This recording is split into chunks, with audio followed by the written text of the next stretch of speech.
Morning बच्चों। तो आज हम अपना नया टॉपिक स्टार्ट करने जा रहे हैं, दैट इज नॉर्मेलिटी। तो नॉर्मेलिटी को हम डिनोट करते हैं किससे? कैपिटल एन से डिनोट करते हैं। किससे डिनोट करते हैं? कैपिटल एन से डिनोट करते हैं।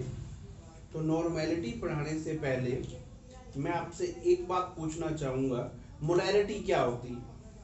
क्या होती है मोलैरिटी?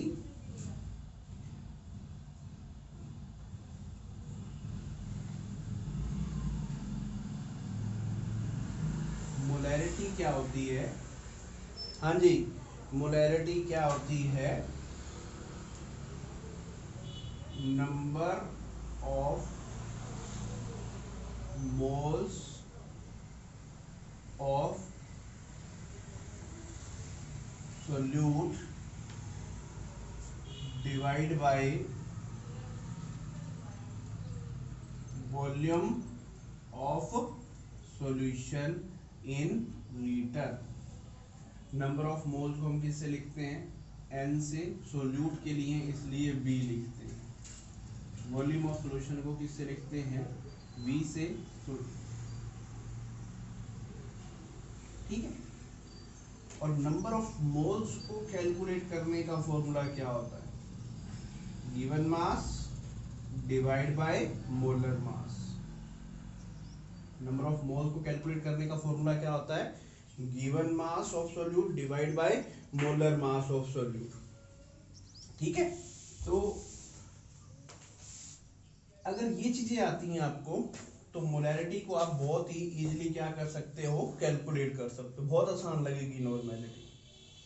तो नॉर्मेलिटी क्या होती है? नॉर्मेलिटी होती है number of gram equivalent divide by volume of solution in litre. क्या लिखा हुआ है? Number of gram equivalent divide by volume of solution in litre. तो equivalent, number of gram equivalent divide by volume of solution in litre. Molarity में क्या था? Molarity में था number of moles divide by volume of solution. और normality में क्या है? Number of gram equivalent divide by volume of solution.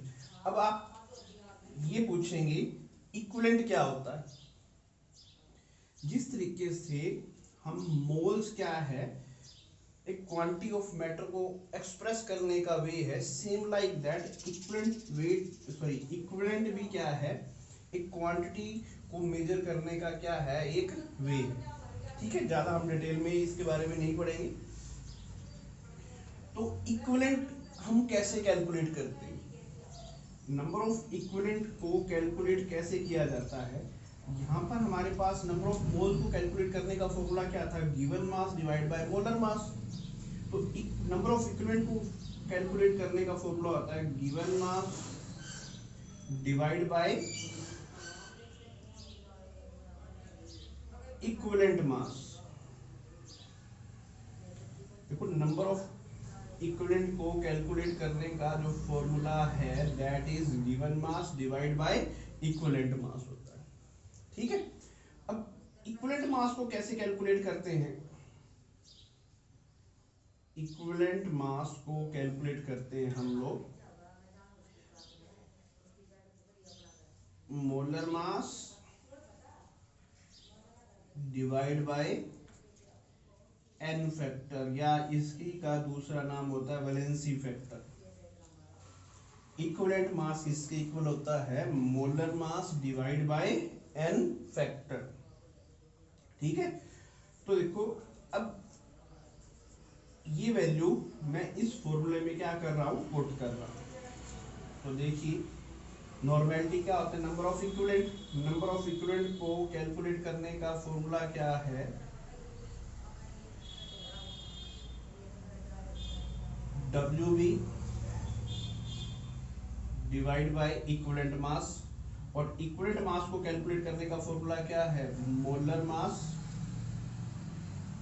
Divide by N factor ऊपर जाके क्या हो जाएगा, मल्टीप्लाई हो जाएगा। ये तो मैंने नंबर ऑफ इक्विवेलेंट, देखो नंबर ऑफ इक्विवेलेंट था, नंबर ऑफ इक्विवेलेंट किसके इक्वल था, given mass divide by equivalent mass, और इक्विवेलेंट मास की जगह मैंने लिखा molar mass divide by N factor. Divide by क्या है, volume of solution in litre. इतनी बात अंडरस्टैंड है आपको। तो देखो ये क्या है, given mass divide by molar mass, ये क्या होता है, given mass divide by molar mass, ये क्या होता है, नंबर ऑफ मोल्स होते हैं, किसके हैं ये, सोल्यूट के, डिवाइड बाय क्या है, volume of solution in litre, ऊपर क्या दिया हुआ है, एन फैक्टर। तो यहां से आपने क्या चीज सीखी, आपने number of moles divide by volume of solution in litre, वो टर्म किसके इक्वल थी, किसके इक्वल थी, मोलैरिटी के इक्वल थी।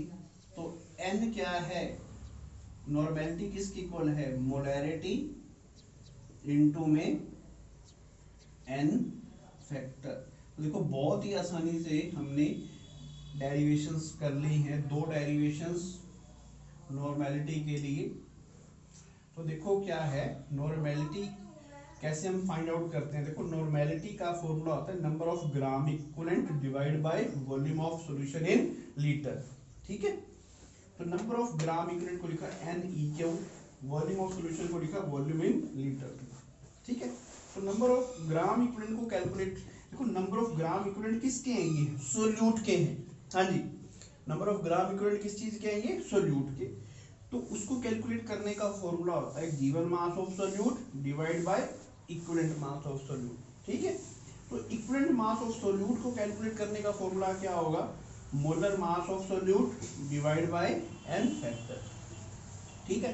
तो देखो ये चीज हम, देखो नंबर ऑफ इक्विवेलेंट क्या होता है, given mass divide by equivalent mass, और इक्विवेलेंट मास की जगह लिखा मैंने molar mass divide by N factor, divide by क्या था, volume of solution in litre.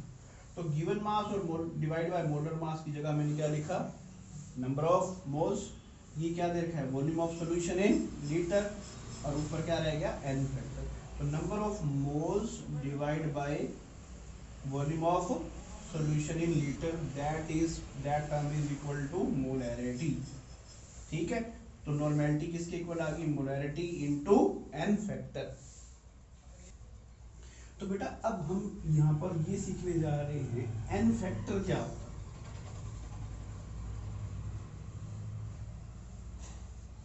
जिसको हम वैलेंसी फैक्टर भी बोलते हैं, इसी को हम लोग जेड से भी रिप्रेजेंट करते हैं, ठीक है। तो देखो एन फैक्टर क्या है, ये डिफरेंट स्पीशीज के लिए क्या होता है, डिफरेंट होता है। फॉर एग्जांपल अगर हमारे पास फॉर अरहेनियस एसिड है, देखो अरहेनियस एसिड वो एसिड होते हैं जो H पॉजिटिव आएंगे, ठीक है ना। तो अगर हमारे पास कोई एक एसिड है तो उसका एन फैक्टर कितना होगा, ध्यान से सुनिए मेरी बात को। अगर कोई एसिड है तो उसके लिए एन फैक्टर कितना होगा, number of H positive ion given by 1 molecule of an acid। एक एसिड कितने H पॉजिटिव आयन दे रहा है, ठीक है, that is the N factor for that acid. For example अगर मैंने बात की किसकी, HCl, किसकी बात की, HCl। तो देखो HCl डिसोसिएट होके क्या देगा, एक H पॉजिटिव दे रहा है, एक क्या दे रहा है, Cl नेगेटिव। तो ये HCl डिसोसिएट होके कितने H पॉजिटिव आयन दे रहा है, एक ही दे रहा है ना, तो इसका एन फैक्टर क्या होगा, 1 होगा।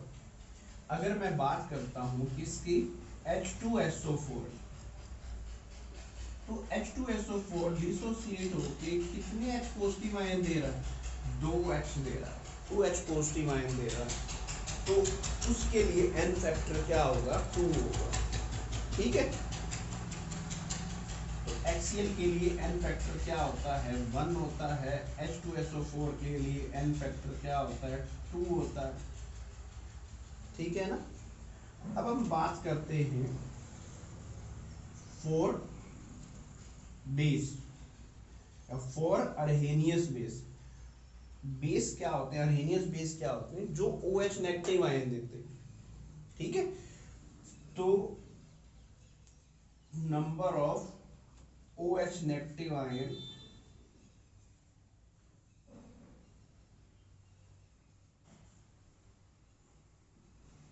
given by one molecule of a base.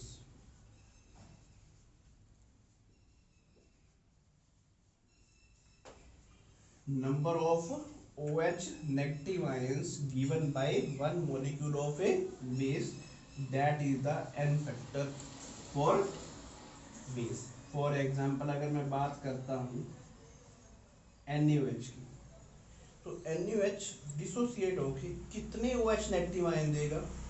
1 देगा, तो उसका N फैक्टर क्या होगा? 1 होगा। देखो NaOH की बात करें तो NaOH डिसोसिएट होके एक OH नेगेटिव आयन दे रहा है। ठीक है, अगर कोई 2OH नेगेटिव आयन दे रहा है तो उसका N फैक्टर क्या होगा? 2 होगा। 3 दे रहा है तो क्या होगा? 3 होगा। ठीक है, अगर अब मैं बात करता हूं फॉर सोल्ट,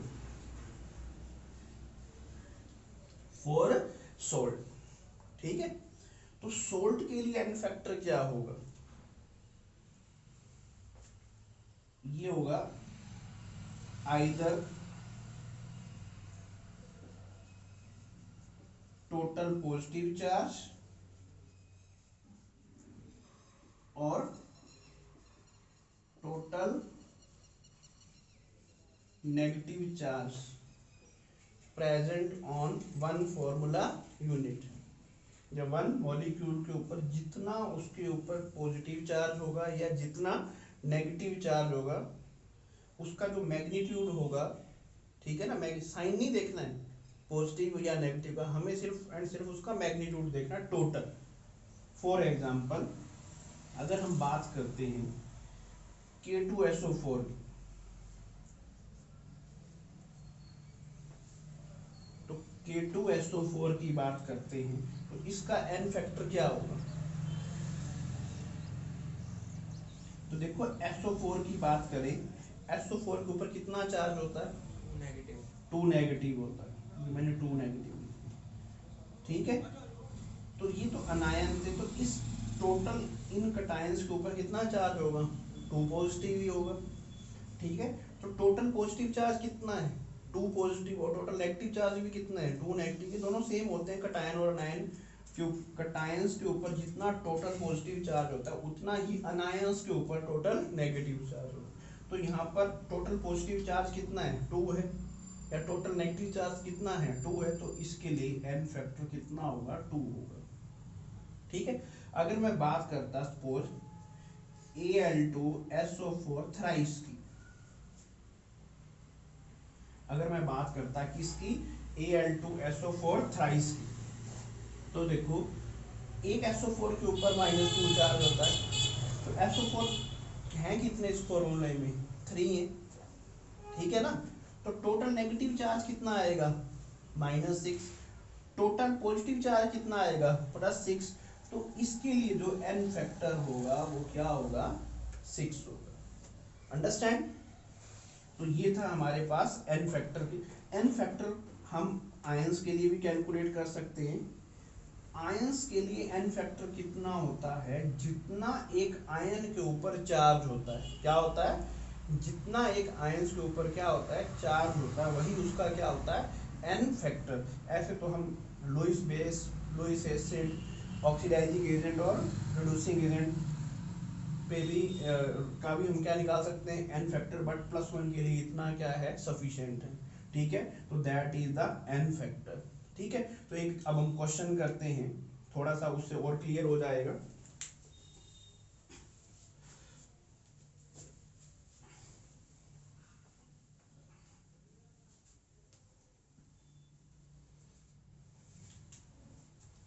मेरे पास 0.2 मोलर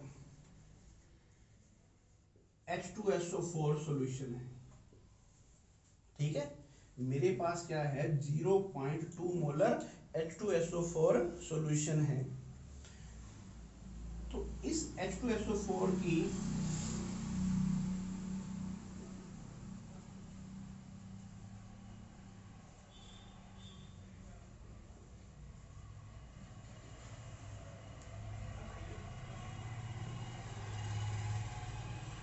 H2SO4 सॉल्यूशन की नॉर्मेलिटी क्या होगी? ठीक है, 0.1 होगी, 0.6 होगी, 0.4 होगी या नन ऑफ दीज होगी? तो बताइए, मेरे पास एक H2SO4 का सॉल्यूशन है, वो कितने मोलर है? 0.2 मोलर है। ठीक है, तो उसकी नॉर्मेलिटी क्या होगी? सोचिए। तो देखो, अभी मैंने बताया था नॉर्मेलिटी क्या होती है। सिंपल सा formula, n factor into molarity होती है। तो 0.2 मोलर आपको क्या गिवन आएगी? मोलैरिटी गिवन है 0.2।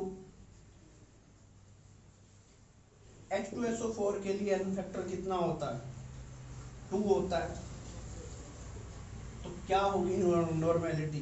0.4 होगी। ठीक है ना, तो नॉर्मेलिटी क्या होगी? 0.4। एक चीज हम करना भूल गए, unit of normality.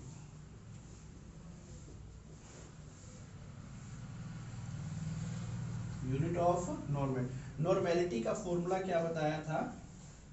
Number of gram equivalent divide by volume of solution in litre. ठीक है, तो number of gram equivalent, volume क्या है? लीटर में, तो ग्राम इक्विवेलेंट पर लीटर या इक्विवेलेंट पर litre, that is the unit of normality. इसी को ही हम नॉर्मल बोल देते हैं। ठीक है, ग्राम इक्विवेलेंट पर लीटर, इसी को ही हम लोग क्या बोल देते हैं? नॉर्मल या कैपिटल N से लिखते हैं। जैसे मोलर का मीन क्या होता है? 1 मोल पर लीटर होता है। इसी तरीके से 1 इक्विवेलेंट क्या होता है हमारे पास? 1 ग्राम इक्विवेलेंट क्या होता है? 1 ग्राम इक्विवेलेंट इन 1 लीटर। ठीक है, तो आई होप आपको नॉर्मेलिटी समझ में आ गया हो।